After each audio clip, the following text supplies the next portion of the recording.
Welcome to another edition of The Greater Work, the audio outreach of Christ Worker Ministries. Listen in as experienced employee and minister, Sean Gibson brings biblical insights to help you worship God both in and with your labor. Now, let's get to work.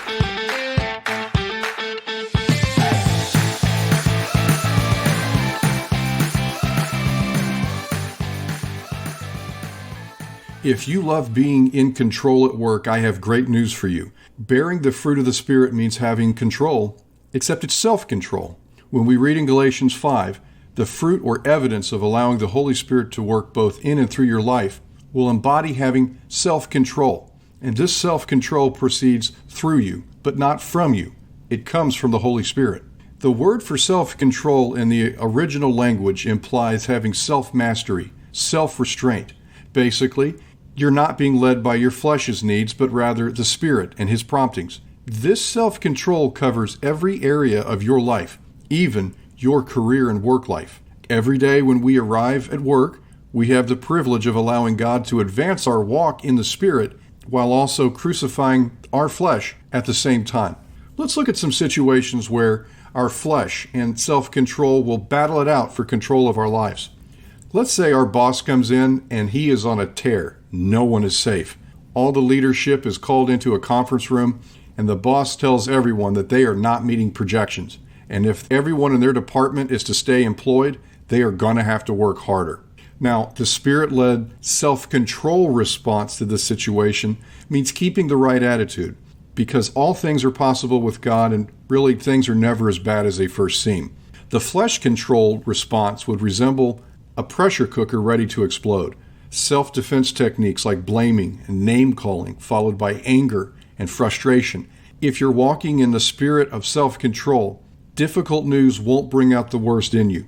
It will bring out the Holy Spirit in you. Another example of knowing where you are in terms of Spirit-led self-control at work is how you handle yourself towards the opposite sex. Let's say the company just hired a very young and very attractive individual to work in your department.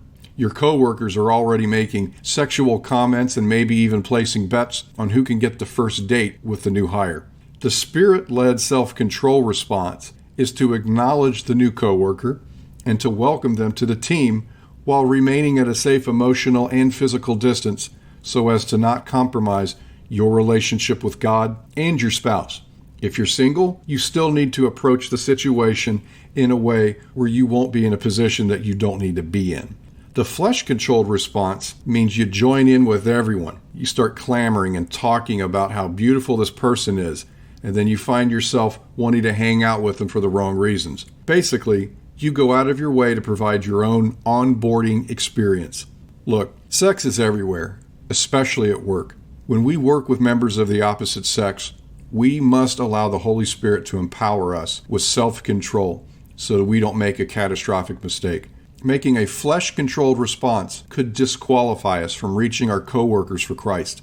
When you go into a business meal with your boss or a client, your flesh-controlled response may be to order the most expensive thing on the menu. After all, the company's paying for it, and you think you deserve it.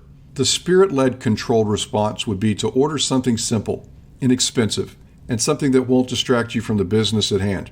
Just like Proverbs 23:1 and 2 says, when you sit down to dine with a ruler, consider carefully what is set before you, and put a knife to your throat if you possess a great appetite. Again, these are a few examples where self-control should be demonstrated, but by no means is this a complete list. Other examples might include control in using your cell phone or social media during working hours, or even utilizing self-control when a belligerent customer is making a scene, and instead of yelling back at them, you peacefully diffuse the situation through active listening and quickly addressing the actual needs that they have and not the ones that they perceive they have. As you go through your daily work routine, think ahead of the situations that you face that can cause a negative triggered response out of you. Pre-plan your response and your course of action by asking the Holy Spirit to guide you when you're faced with these types of predicaments. After everything is said and done concerning Spirit-led self-control, the big takeaway is going to be this. As a Christ follower, you do what the Spirit wants you to do, how He wants you to do it, and when He wants you to do it. No more and no less. Thanks for listening to The Greater Work, a Christ Worker Ministries podcast. The Greater Work is supported by hardworking listeners just like you. To learn more about Christ Worker Ministries and how you can become part of our growing outreach, visit christworker.org.